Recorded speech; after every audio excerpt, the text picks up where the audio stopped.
And so what people look for is sales mentorship, sales coaching. What I find I'm doing a lot of is mindset and wrapping your head around um, what sales are at its core. So back to the Yeah. original thing, you say you love sales. I love sales because I've wrapped my head around what it is at its core, and it's service and it's problem solving and it's making that red line go away and become, you're in the black, and everybody sleeps well at night when you're helping the maximum amount of people because you have that solution. And that's what I help people to realize. This is an excerpt from a fabulous conversation with Mandy Minitello, who went from teacher to school leader and professional trainer to a 7-figure sales manager and business strategist who helps business owners untangle complexity and drive sales to grow their business. And I love how she says that when she's not driving transformation, you'll find her serving her community, mentoring leaders, podcasting, and cheering on her favorite football team. She is equal parts strategist, coach, and hype woman who believes that with the right mix of systems and service, growth becomes inevitable. You'll learn so much from this conversation. So whether you're just starting out or well on your way, you don't want to miss this. Learn how to do it right from the start and why sales matter. And it probably isn't what you think. This is the Redlow Woman Podcast. Let's go.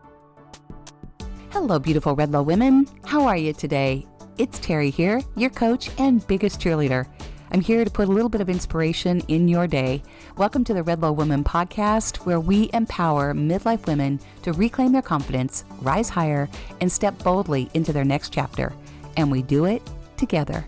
I became a midlife entrepreneur after overcoming my own self-doubt to start this podcast, write my book, and coach women just like you. And I did it all in my 50s. I knew I wanted more after navigating my own life transitions, overcoming some really hard things, and trying to figure out what was next. As I did, I decided to help you do the same. So grab your warm cup of coffee or step into your favorite tennis shoes and let's step forward together. Let's go. Well, hello, everyone. Welcome to the Redlow Women Podcast. I am so excited about today. You're going to meet Mandy Minitello. She's just an amazing woman, someone that we met, both my husband and I, through a course that we took, and she was incredibly instrumental in driving sales in that particular online business. And you're going to hear more about that. We're going to dive in and talk about that. But Mandy also took my husband's class, and we have just connected. We have a lot in common. She actually grew up in Southern California. So without further ado, please welcome Mandy Minitello. Woohoo! Welcome. Thank you. Thank you so much. I'm so excited to be here. And everything you just said is so true. I've met Scott first, but I've been really drawn to you. I think we have a lot in common and we're pretty similar in personality. So this should be a fun conversation today. Awesome. And we were just sitting here chatting a lot before we even started to record this. So for those that are listening in, I have a midlife, my audience is midlife women. So kind of share a little bit about who you are and what you do, because I think you're amazing. You are so talented. And you do what a lot of us are afraid to do. You lead people to grow their business in sales. You love sales. So dive in, just share what you want to share about who you are, and then we'll get into some of the nuts and bolts of it all. Okay. Sounds great. And I love your audience because it is me. And so it's funny. You say I love sales. I don't. I love now that I've done a lot of the work, the inner work, the personal work, and working with people, I love sales now, but I don't love the optics of sales. So my experience, my life journey is a little different than most, sales leaders. Um, I was in education as a teacher and an administrator and all the things for like 17 years. So I had a whole career Oh. in education. I got into teaching because I wanted to like make a difference and all of this, but also like I really was good at it. Like I could stand up in front of anyone. I taught everything from throughout my career. I taught college all the way down to elementary school, became a trainer, all of it. And so it didn't matter who was sitting in the seats in front of me. I was really good at, you know, disseminating the information that they needed to know. Like I had a goal for the end of the whatever it was, if it was the end of the class, the end of the conference, the end of the training session, like whatever it was, how whatever they had to come out with, and I just reversed it to start from the beginning and be able to put it in baby steps.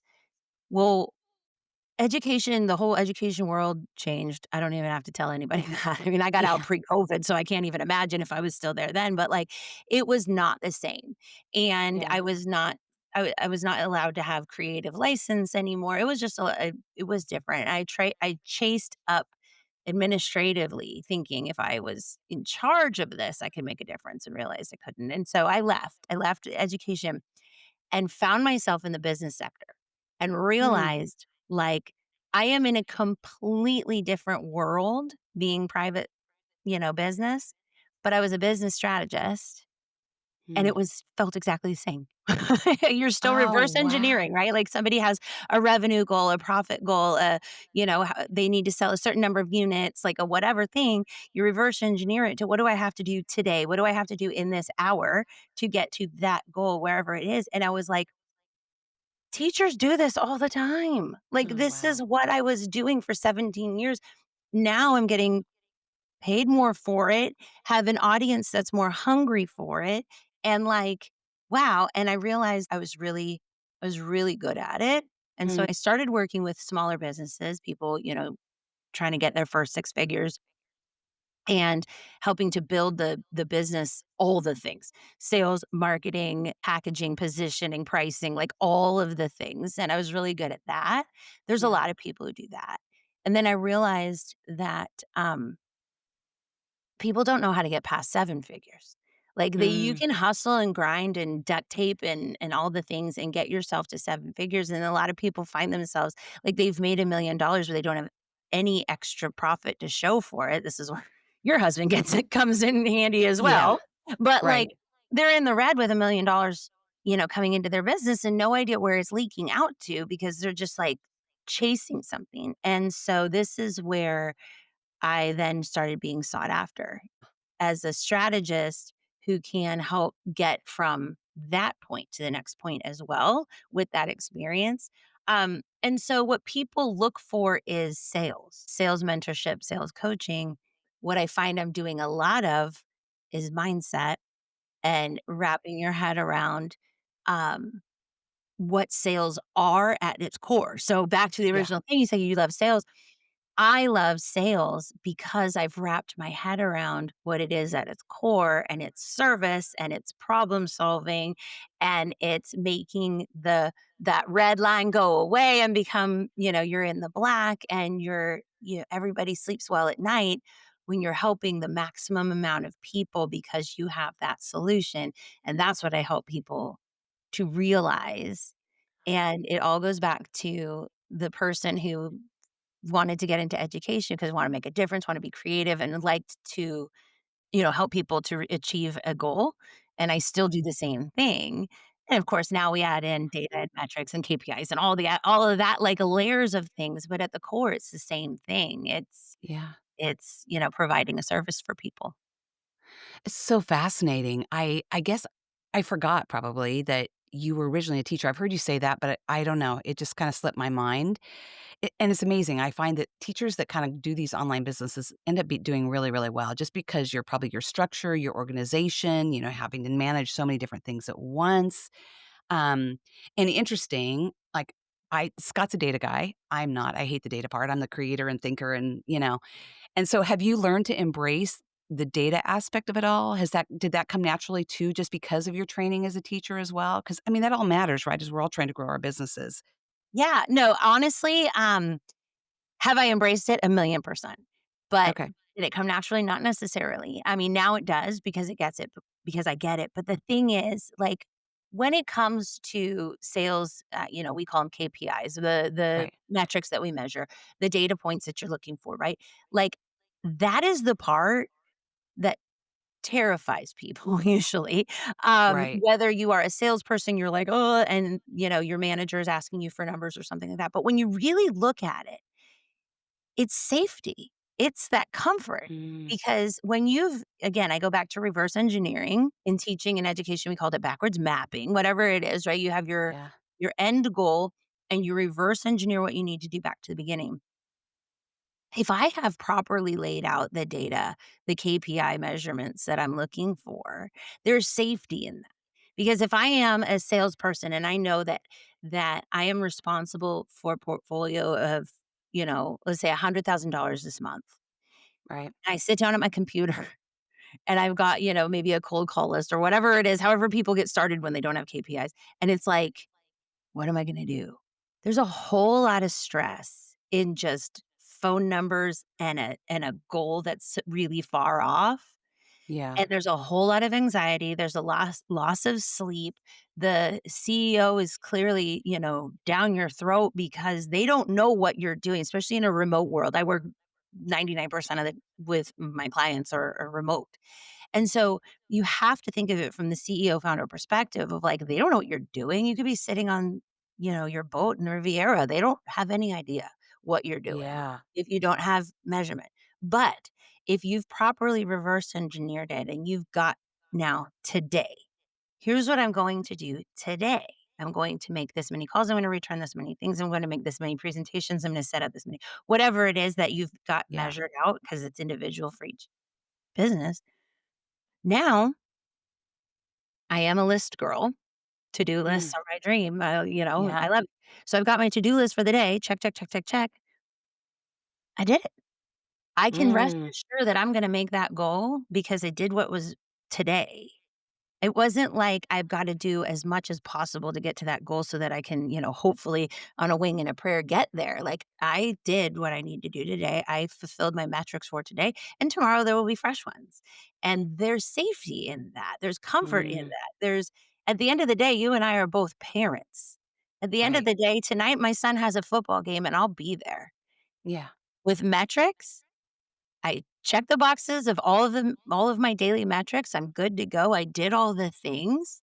I can close my computer and go be football mom tonight Mm. and sleep Yeah. well, you know? Yeah. So the data matters, the metrics matter. I know in Scott's class, he talks about, he has his buy rules and his sell rules. So it's not Yeah. a wing and a prayer of, is this Right. investment going to be good? Like the Right. data tells you that it's either good or bad or, be on alert, whatever. Same in sales. The data tells you. Mm. And if your whole pipeline is just, I'm going to respond to whoever's in my inbox, there's a lot of anxiety in that because Yeah. you're properly measuring the numbers and the KPIs and stuff.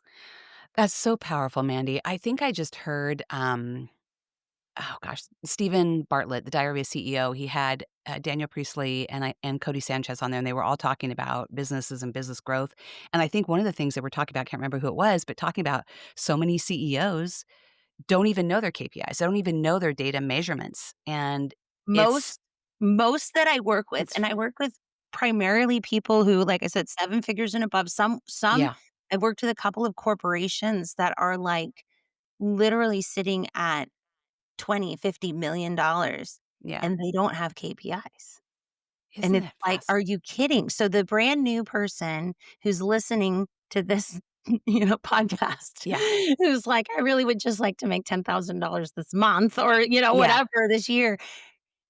Rest assured, you are not behind because it is so weird to me when I step into these corporations that their clients are big name people that we buy stuff from and they don't have measurable KPIs. So then I go in and I give them KPIs and they jump from wherever they are to like exponentially larger just because they're looking at the data. And right. it's like I go back to if you don't watch your everyday test scores and you're just like kind of hoping your GPA is going to be a 4.0 at the end of the year, Yeah, like you've got to pay attention to your weekly things, whatever it is, to yeah. get there. So Yeah. good. And Scott is always saying you can't change what you don't measure, right? Mhm. So it's that for the newbie, the person that's just starting out here and listening in to this podcast and, is swirling with all this. Explain a little bit what a KPI, what you mean when you say KPI so they kind of understand that. I know what that is, but let share that with my audience just a tad. What Go ahead. KPI is like a business term. It stands for key performance indicator. And so it could be anything, right? But like KPIs is just what is it that you can measure that so it's not some subjective thing that will show you. that will show you that you're in the going in the right direction. So when we talk about KPIs in sales, it's usually goes back to, number of leads that you have, in your pipeline, and pipeline is just a fancy term for a list, right? So how many Yeah. people you have on your list, Yeah. of those people on your list, how many are classified as warm leads or hot leads, and, that, and then what qualifications do you use to determine that they're warm or hot? Because that, again, we don't want anything when we're talking KPIs, nothing is subjective. So Mm. everything has a data point to follow. So that if you and I were on a sales team and we said, ladies, how many warm leads, how many hot leads do you have? And you say, I have 25 hot leads and 150 warm leads. That means the same as my hot leads and warm leads. So, you have that. So, you want to make sure that you have enough people on your list, so in your pipeline, in the different qualified stages. You have enough calls set up depending on the format of your business. I mean, people who are newer in business, you might go straight from lead to consult call to close, and they're, a client. If you're working major deals with, $100,000 products, there's more of a process in which you have to, multiple meetings with them and things like that. So you just want to make sure you have certain people at different stages so that you're closing enough sales. Again, the newer person is probably looking to close a couple of clients, or, one a week, a couple a month, Yep. whatever it is. Um, or if you have a subscription kind of thing, then you need a Yeah. higher volume, much higher volume, because your price point is low. If I'm selling a car, if I sell a Ducati, I only Yeah. need to sell like one a year and I've made my thing. But if Right. I have a $59 subscription, I need to sell 100 a week. So it really, the numbers just depend on what your external goal is, the goal at the end of the thing, but the KPI is those performance things. So I know I have a certain number on my list. I did a certain number of outreach activities. Again, looks different for everyone's business. I've grown my network by this much, whatever. And if I'm doing that, I may not close a deal today, but the KPIs will show me that I'm on my path. And then it all comes down to numbers, and everyone has a closing rate and all of that kind of stuff. And so it's all based on the data to know that if I do this today, I'm going to close the number of sales that I need to close by the end of the month, the quarter of the year, whatever it is that I'm measuring them in. It's so fascinating. I'm quiet because I'm just really absorbing and listening because I think in the past, like, especially, this age of people doing these online businesses, I think so many people just think, oh, you just show up online, you just start, you know, and really at the end of the day, kind of my takeaway here, because one of the questions was, what is one tip you would share, to help people feel less afraid of selling? What would they do? Well, so much of it, just what you've said, is like having a strategy. Like, we kinda do it backward. We do it backwards is the way I say, right? But Yep. you have a business when you have a strategy and a plan. You have a hobby, and you're an influencer if you're just showing up in whatever you're doing online, right? Yeah. Yeah. If I really, really like, I mean, I use the example of, like, I really like to paint. Um, I could paint you a canvas, like, whatever. I'm not in it to sell it. I don't really care. I might make one as a gift, like, whatever. That's a hobby. Yeah. If I start painting and I start selling them and I put them on, Facebook Marketplace or whatever, and I'm just like, make me an offer, whatever, it's still a hobby. It's Mm, not a business until I say, "Okay, I calculate how much it costs me for all of the materials, and I start looking at how can I get the most for my money as far as materials go, and then in order to make up for that, I need to sell this many, and then if I wanna make a whatever profit it is that I'm looking for, then I need to sell this many, so if I need to sell this many by that time, then I'm gonna reverse it back to how many people do I have to offer my canvas to today in order to get there. Now it's a business. But until I did all that, I can be selling a whole bunch online. It's yeah, still not a business if I don't know what it costs me to make them. And I don't yeah, know how much I'm making. Like, if it costs me a certain amount for all of the materials, but I sell it for 10 bucks, but it costs me 15. This is where I come in so often for people that are like, I made $1 million. but I'm in the red and I can't pay my bills and I don't know what's happening Yeah. because you're not really in business. So you can make a lot of money. There's people making multiple seven figures Yeah. who have no idea where the numbers are. So, Yeah. like, don't wait until you're making multiple seven figures, hustling, grinding, and you have a team of 15 people and you're paying them out more than you're making because whatever. My advice to people would be just start knowing your numbers from the beginning, even because it's a whole lot easier when your whole numbers are like, how much did I pay for Canva and Zoom? Right. Right. You know? Right. Then how much you're paying out for employees and blah, blah, blah, blah, blah, blah, blah, right? Right. So, Right. wow, so, so good. I just am so everybody needs you. I'm listening, I'm like, "Oh my gosh, I wish I woulda had you on a long time ago. This is so good." Um, I know your role is you describe yourself as a fractional CSO. So kinda share a little bit about that, what you do, and kind of I'm gonna jump ahead kind of a little bit about who you work with, and then I'll kinda come back to who you have worked with and what you do. But share a little bit about what that means because I find that fascinating too, that you are a fractional CSO. So share that and share who would you work with today? Like, would you take someone like a small startup, or do you just what's the income level required to work with you? Yeah. That might scare some people, but I just find it fascinating, and we can always take anything that we're learning and apply Mhm. it to what we know, Right. right? Million So percent. A million percent. Yeah. So to be honest, calling myself a fractional CSO is just something that like I came up with because I was having such a hard time defining what it is that I do. Um, and then I met someone who was a fractional CMO, so marketing. yep. And she was like, "You're in for sales exactly what I am for marketing. And your business is exactly what I am for marketing." Mm, And so CSO is chief sales officer. So yeah, it's just a definition to help people to kind of wrap their brains around the fact that I can do so many things when it comes to sales. So really and up until well, I've just been kind of growing from like client to client, just right. word of mouth. And every client that I've worked with, it's a little different. It's a little Mm, iteration of what. So I don't come in and have this cookie cutter of what we do. I always start off, and this is probably the educator in me. I start off with a deep dive audit. I'm like, oh, I awesome. can't, I have not lived in your business. Most of the people I work with built their business from the ground up. They, Yeah, some of them I have worked with like corporations that are legit, like they've been around forever, GE or yeah, whatever. But like some of the people, most of the people build the business and they might have built it 20 years ago, or they might have built it 2 years ago or 2 minutes ago, but they're the ones living in it. right. I need to know everything about that business as quickly as possible. So we do like a full blown audit. You share with me the who's, what's, why's, how's, all the things of why you started, because I need to understand that. Then the same stuff for where you're going. What are your goals? Everyone has different goals.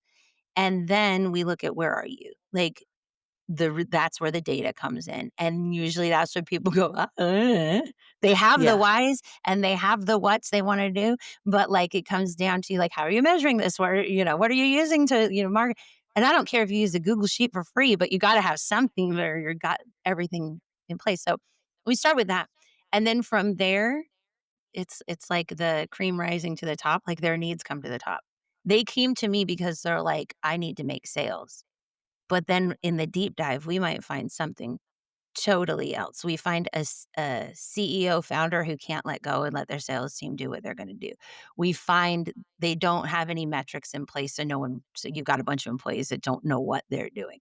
They find that the clarity in what they're selling is crystal clear to them, but their go-to market strategy has become completely muddled, and their target audience doesn't even know what they're trying to. So all kinds of stuff, and that's what we end up working on. So sometimes I need to train up a sales team. Sometimes I need to train up the CEO to be a leader and not the integrator. Sometimes I need to develop KPIs and train on how to utilize them. And sometimes they have a business plan that they wrote that they might look at once a year. So it's just revisiting the business plan. Are we on track for that? and then, reverse engineering from your annual business plan what I need to do quarterly or weekly. And it always comes down to training. So Yeah. really the definition of what I do should be corporate trainer, sales trainer, business development trainer, but that doesn't make sense to people. So, like, I kind of say, but each client I work with, whether it's like, a one-person show or they have a team, everybody is different. So for some people, I'm a sales manager. In the role that I met you and Scott, I was the full sales manager. I had ownership of Mm, all the KPIs but we had a goal. Like when I was hired, yeah. she wanted to get to a certain revenue goal and profit margin goal. And so I stepped in, I took full ownership, I trained up her team, I hired a team, did all the things, and then we got to that goal. And she was like, "Sweet." Like that's the blessing and curse of being a consultant is I worked myself out of a Yeah. job. Yeah, exactly. I'm listening to you. I was just telling Scott the other day, like, this course and meeting everybody within it has been by far it almost chokes me up, I have no idea why, like, the best thing we have ever done, and Oh, we have met the most amazing people, and it has forever will ever change the trajectory of where we're headed to, and ooh, it just gives me chills as I'm listening to you. I knew you before, but I'm so quiet because 'cause I'm just taking in. You're brilliant, Mandy. Like, I did this post today called Badass, you'll see it. I saw Kinda put it. myself I out. saw I was like, "I need a tag like that for my Yeah. LinkedIn." Yes. So it you are, like, I'm listening to you and I'm like, "Oh my god, everybody needs you." Like, you are a rock star, and it's interesting you talk about corporate world was never my world. I joke about this. Scott and I are so very different. I grew up in an entrepreneurial family. So, for you to bring these what I women that I know of to these incredible places is phenomenal. What you've done in your knowledge is like off the chart. Like we all need to sit here and learn from you. You need to go create your own course if you I mean, for us, like we all need you. Um and that kind of leads me to if you wanna mention who you've worked for, because you did this amazing post about what you did, that you took her business from 1,000,000 to 3.8 almost overnight, right? Or Yes. is that right? Yeah, With and then 100 plus 10 clients. million in 24 months. Yeah. That was it. I was like, "I'm missing some numbers." I'm looking at it here. 10,000,000 in how long?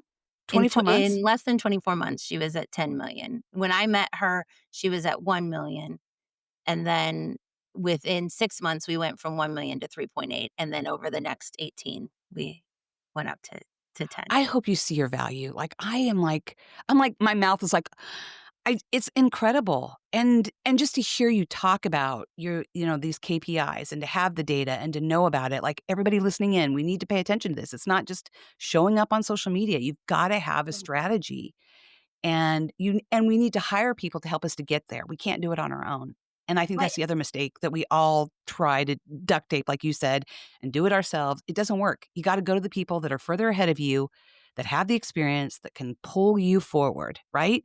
Yeah. And here's the thing that's missing in those numbers when you just look at a post like that, right? There's 3 people, well, there's 2 people mentioned, like the CEO, me, and then these numbers, right? But Right. what is missing in there, which is so much more important to me, Hmm. is, like you said, you need to hire people to help you. You're not gonna get to 10,000,000 like a one woman show. Right. And the people who are hired. So I hired and trained up a sales team Uh, for this business, and the growth in them is mm, the part of the story that lights me up. I mean, hmm. yeah, the business grew and there's these awesome profit numbers, revenue numbers and profit margins and all of the things that are very corporate. But when you look at it, so the very best sales teams are people who are brand ambassadors for that product, service, industry, whatever it is, right? And so the people that we brought in were, um, already like, they had already had their own business growth from this program, but they didn't have what I call sales swag. Like, they just came in and they could vomit about the business, vomit about the opportunity, but, tell you all the things, Right. But again, there was no KPIs in place, so it was just sort of like, "Hey, Terry, let me tell you everything that I know, and I'm just gonna tell you my whole story, and do you want" they didn't know how to have a conversation, how to listen, as a person of service. They didn't have the service first mindset of sales and then the measurables and all the things.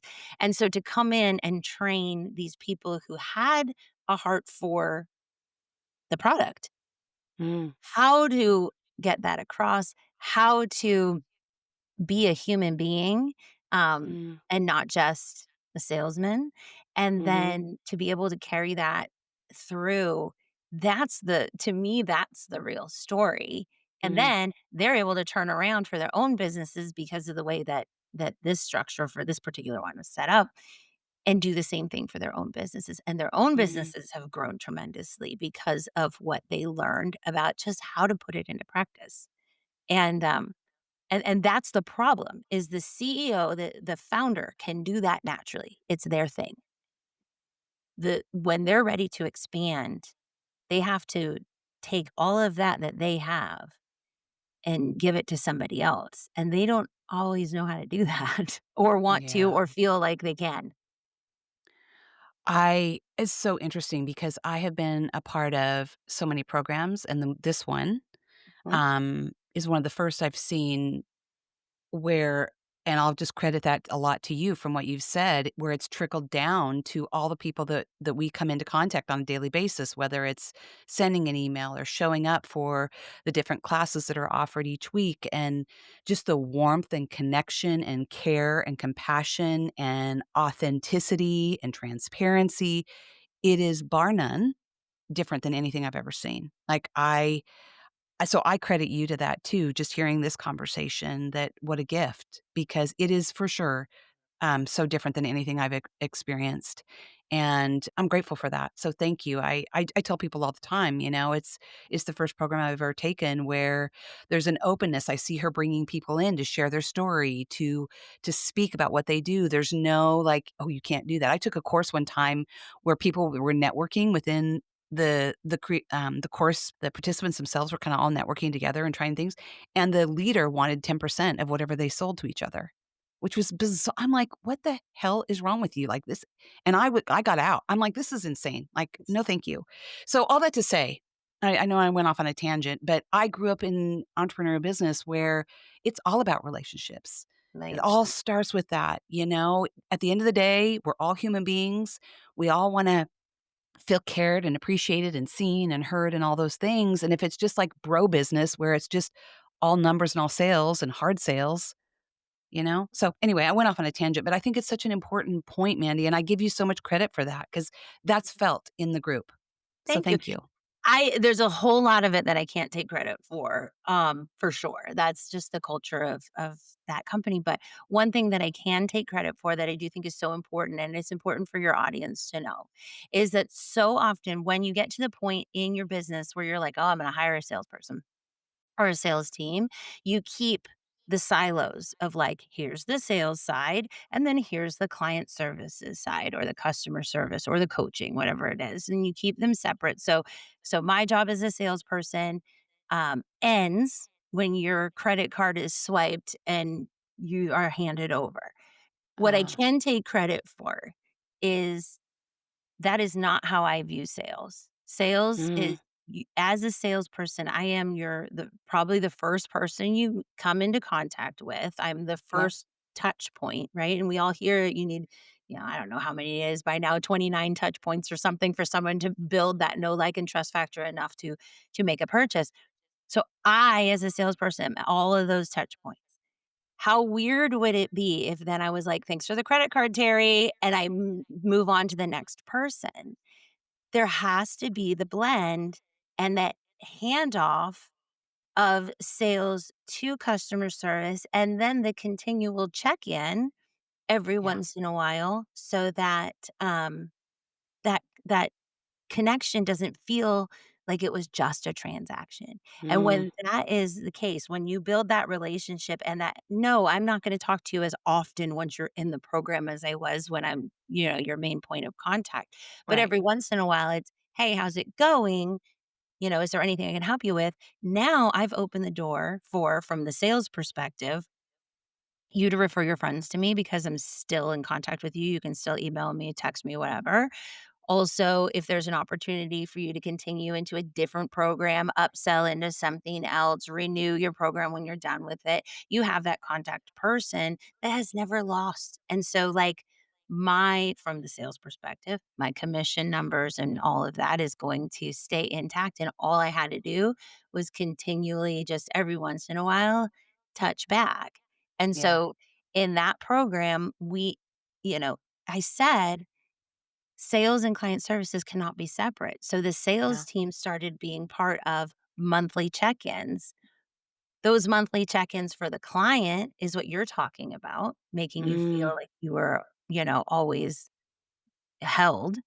Those monthly check ins from the sales perspective is, how's Terry doing? How close is she to renewing? Is she a candidate? Is she a warm lead for something else? Is she going to be at this, other event? Like all the things. So we're making sure that if there is a service that have found yourself in the need for, we're able to offer it to you because we're aware of where you are in your business. And so yeah. it's from both sides, it's a win-win. And Yeah. so often, I mean, people will hire salespeople just as contractors and they just come in, make a transaction, and they aren't really part of the business.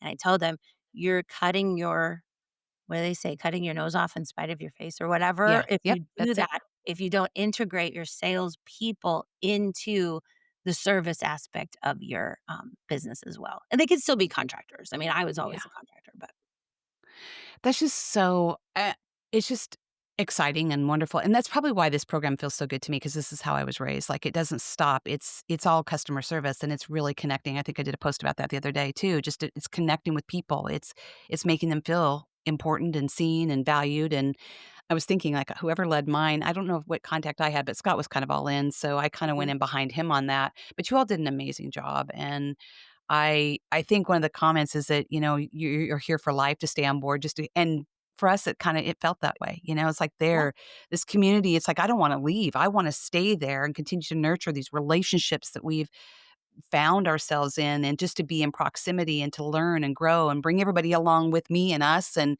it kinda becomes this, like, one big family, doesn't it? Like, I yeah, and even where you are now, even though you were, the fractional contractor there, you're still a big part of our circle, and there's so much wisdom with what you have, Mandy, so thank you. I just, like the one I did with Brooke was awesome, and this is awesome too, like, this has been one of my favorite these conversations have been just phenomenal. I just have so much respect for you. If I were to ask you, like, what lights you up most about what you do, what would you say?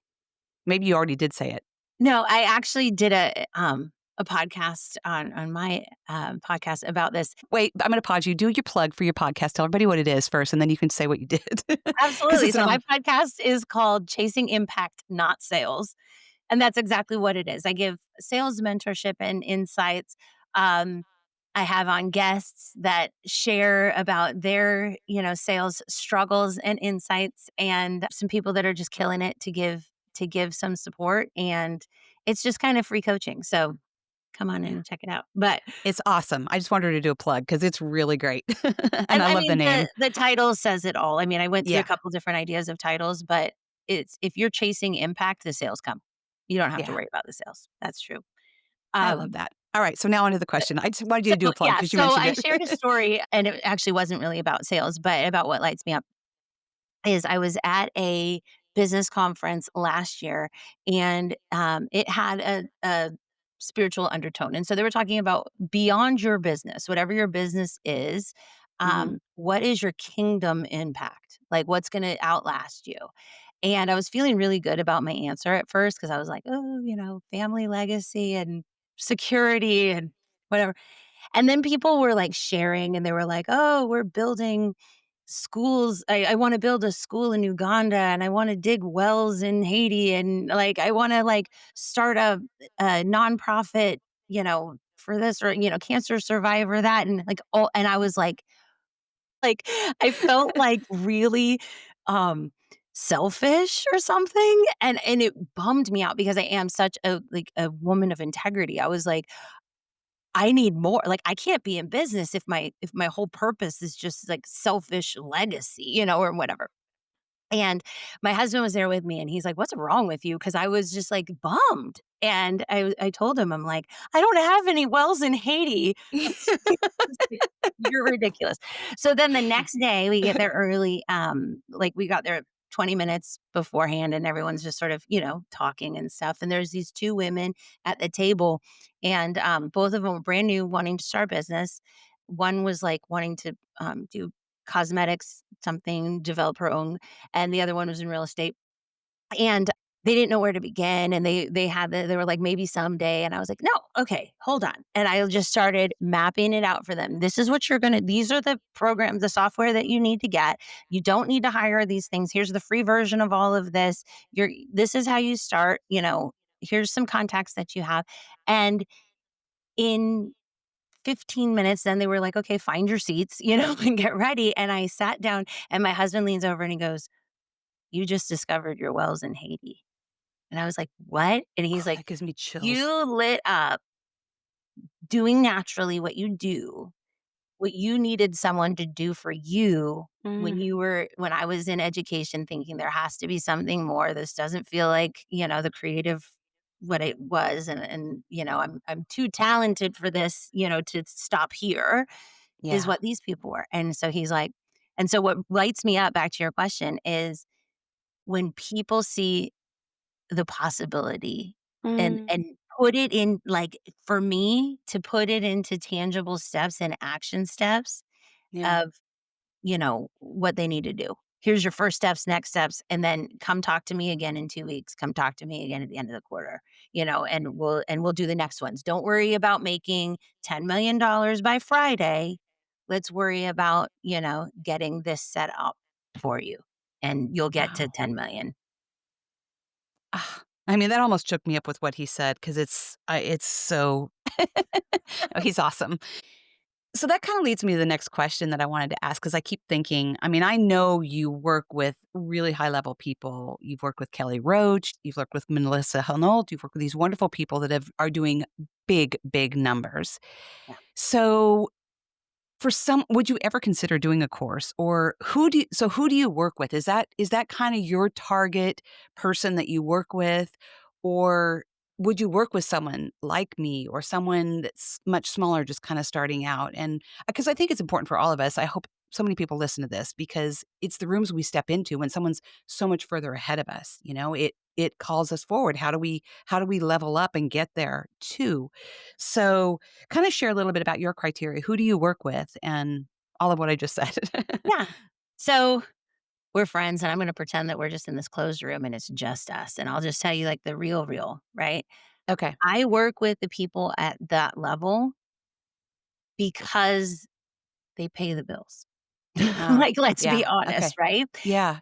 And I love working with them, but I don't love working with them more than, working with someone who is, newer. In fact, like I said, it lights me up to be that, support system for someone who's at the, more like the 0 to 6-figure range. And there are so many. I mean, I have a special heart for people in the service industry, so people who are Mm, teachers, nurses, healthcare, all the things that want to yeah. take their expertise to the next level and do something for themselves and have it for them. Like, that's where if Mm, I could just be a philanthropy, like, mm, that's where my heart lies. So I help the high level people because I can and because I found a gap. There's yeah. really a lack of people out there that are coaches of integrity that know what to do with those kinds of numbers. When you're working Yeah. with a business that's making tens of millions or Yeah. even hundreds of millions of dollars, it takes a different skill set. I happen to have it, so I'm going to fill that. Would I do a course for Absolutely. I just need to wrap Mm, my brain around that as far as, like, a group coaching course yeah. goes, but I do work one-on-one with people, and again, it comes down to the audit and then discovering the needs, and then what are the needs, and the needs are gonna be different. I am working with somebody right now who doesn't have a sales team, it's just her, but she needed to learn, like, how do I close deals? She has a million consult calls and her close rate was like nil. And I was like, Wow. it's Wow. just not statistically possible that you're not closing at least some. Like, let's really look into this. And so, and I love it. Um, and so that's the thing. It's what you said. It's if people see the value of hiring someone to help them, Yeah. then I want to help. Mm, But I I had to pay bills too. right. So I just have to make Exactly. sure that I'm able to, which is why I do wanna do a group so that I'm able to bring the price down a little bit and make it just a no-brainer for everyone because it comes down to, if people listen to my podcast, I have I have a different perspective on sales. I think Yeah. that moms are the best salespeople out there, but they wouldn't say that about themselves. But the fact that my son is 15 years old and eats his vegetables and drinks milk and stays well hydrated and gets up for school every morning, I've been a pretty good salesperson for 15 years. So anyone in Mm, your audience who or they're in a service role, if you're a teacher or a nurse or something and you've convinced a classroom of people that algebra will change their lives, or you've convinced your patient that the side effects, the benefits outweigh the side effects of whatever they're gonna do, or you're a fitness instructor and you convince people to get up and go to the gym because losing weight is better than dying, you're a person. They don't think. mm, And so yeah. once you realize that the service that you're doing, I don't feel bad at all that my son still doesn't really like broccoli, but will eat it, but he hasn't gotten hurt on the football field. Mm, Once you see it as the true service that it is, it makes sales a whole lot easier. Then we layer on the KPIs and stuff like that. But the first right. thing you have to get past is that mindset of, I hate sales. I can't sell. I don't want to be a sales. Mm. I love that so much. I just quick side story. I Yeah. was thinking to myself as you're talking, I went back to work after, I had a really successful career, then stayed home after Scott started making lots of money and we had kids and it was like, okay, so I stayed home and then I decided, okay, I want to go back to work. I'm still young. What am I going to do? And I went back to work and I got hired. I had to do a resume. It literally almost made me cry. I'm like, what the hell do I do? I've been home all these years. And then somebody helped me. She's like, Terry, look what you do. Look what you do. Like there's a lot there. And ironically, I got hired because I thought it was gonna be because of my background, but it was because I was doing half marathons at the time. It showed I would train and I would set a goal and complete it, and she was like, I was like, "That was it?" And I just randomly stuck it on my resume. She's like, "Yeah, that was it." I was like, "Seriously?" And it Yeah. made me think of what you were talking about, as we were talking about before, that with Miley, now anyone listening in, reach out to me. Her daughter also does podcast editing. If we need some help, I'd love to be able to help her do that because I have people all the time that need that. But you know, it comes up in different ways. We don't realize our value and what we are. We get stuck in thinking it's sales, but it's just showing up and serving and being authentic, right? Million percent. And So, it's like the value of whatever is not whatever it is. Value is found in, does the person need it? mm, I mean, I can sell it South Florida, I can sell sweaters and people aren't going to pay for them what they're gonna pay if I lived in North Dakota. It's the mm, value of the sweater isn't in the sweater, it's in the need of the person and the service that you can mm, provide. So, mm, that's what people need to realize. If you are truly providing a service, or back to the name of mm, the podcast, if you are creating impact, yeah, then the sale is natural. I love that. So good. I'm gonna just one question before I move on to my final 2 things, but Yeah. I've heard that it's the hardest to get from 0 to 6 figures than beyond. It's kind of a whole different animal. Is that true? Like, the hardest thing for people, is that just I don't know where I got that data. Is that true? Well, Am I a lot of people will say, if you can get to 6 figures, you can get to 7. And I do believe that because to get from 0 to 6, you have to figure out a whole lot of stuff, Yeah, um, because you have that whole foundation that you have to set. Once the foundation is set, and that's where you gotta make sure it's on solid ground, right? But once that right. foundation is set, then it's escalating. And so to get from 0 to 6 is tough because most people give up If Mm. the first iteration doesn't work out or they throw the baby away with the bathwater or whatever too Mhm. soon, they Yeah. haven't really analyzed if their ideal audience matches the price point, matches your outreach, matches your marketing, like all of that stuff. But once you get all that set, if you don't throw away your business, so 80% of businesses are gonna fail before 6 figures because they throw it away too soon. Mm. But if you've done the market research and you do all that, you get to 6 figures. Then getting from 6 to 7, you can still do with, duct tape and gumption and grit, and prayer. But that's where I find a lot of people, they get to 7 figures still with duct tape and grit, and that's where the systems and the programs and the processes need to step in. Like, Mm. you Yeah. can't hustle a Yeah. seven-figure business very far because Yeah. at that point, you need to be hiring people. You need to start using your data points. You can if you're still on a Google sheet at 1,000,000, it's time to get a CRM, like, all of those things. So I Yeah. I do believe that 0 to 6 is tough. Beyond 7 is tough. 6 to 7 is a sweet spot where if you are a hustler, you can do it. Huh, interesting. So fascinating. You've given so many golden nuggets. I had a thought, now it just kinda slipped my mind, but, that's just really, really, really fascinating. I've taken so much in just sitting here, I'm just observing, I'm like, "Whoo, how this kinda hits home a little bit." So where can people find you? How can they connect with you? How can they work with you if they want to? Where can they listen to your podcast? All the things. I'll put it here Absolutely. in those show notes too, but just share a little bit.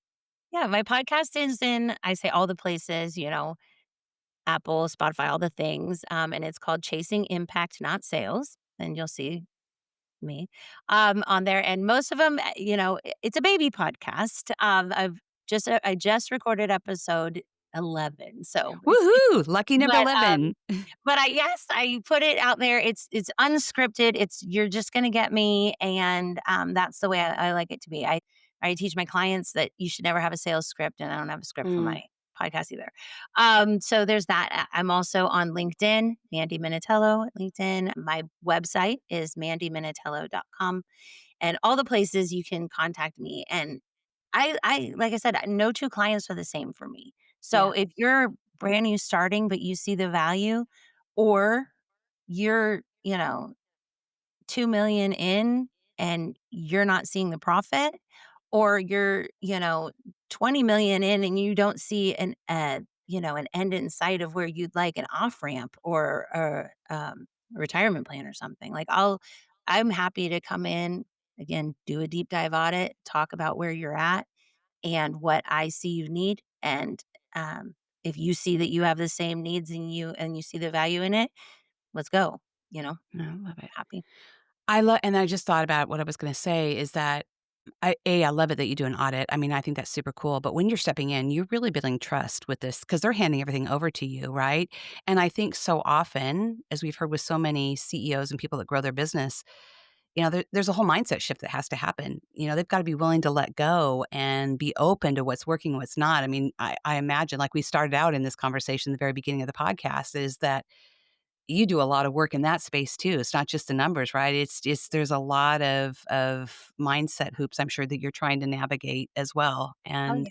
probably gently and boldly at the same time, right? Yeah, I will not sugarcoat for That's people. I awesome. will tell you where your holes are because it doesn't serve me Yeah. to start working with you and have us not on the same page. And I have had people where I say, "Here's what I see you need." And they say, "Oh, no, no, no, no, I just want a Cracker Jack closer. I just need a closer." And I'm like, "There's so many like, you're not measuring anything. You can have a closure, but, like, if they don't buy it they just wanted someone to swoop in and take calls. If that's what you think you need, and that's where, like we were talking about, do you see the value in fixing the foundation, or Mm, do you just want a Band-Aid that might pay your bills this week? mm, Fix the foundation, you've got a business that will be your legacy, but hire a closer for one conversion event, they're making commission and leaving. They don't get yeah. There's no buy-in either. Yeah. yeah. Wow. So many golden nuggets. Oh, just thank you so much. This has been Amazing. You're amazing. You're a badass. Thank you. I will own that. You're you're welcome. Before we end, just a fun fact. That was one thing I asked is like, tell a fun fact about you, something we don't know, something interesting, or just whatever you want to share.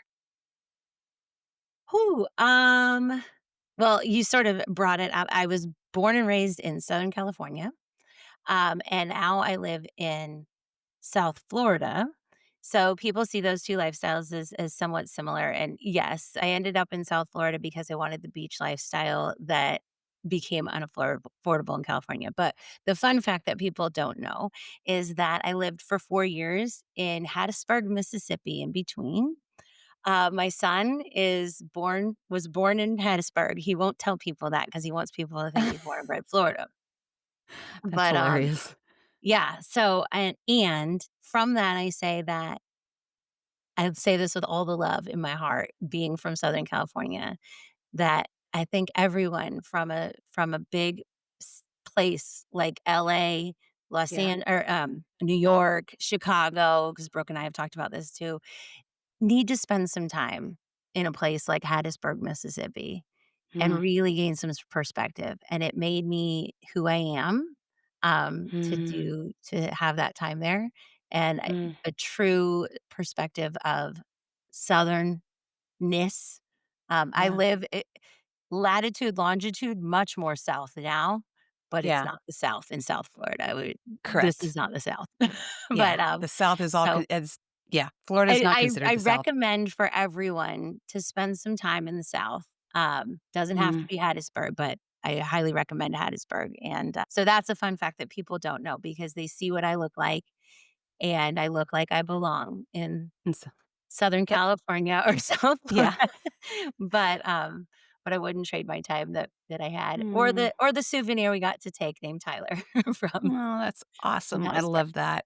I thank you for sharing. I love to end my podcast with that, like tell a fun fact because it just gives a little bit deeper insight to who you are and where you've been and what you've done. And so that's amazing. So thank you. Thank you for your generosity in sharing your time and your wisdom and your knowledge and all that you are with my audience. And so hopefully we'll have a few that might reach out to you. Thank you for dropping all these golden insights to help us move forward and step forward and rise higher and not be so afraid of selling.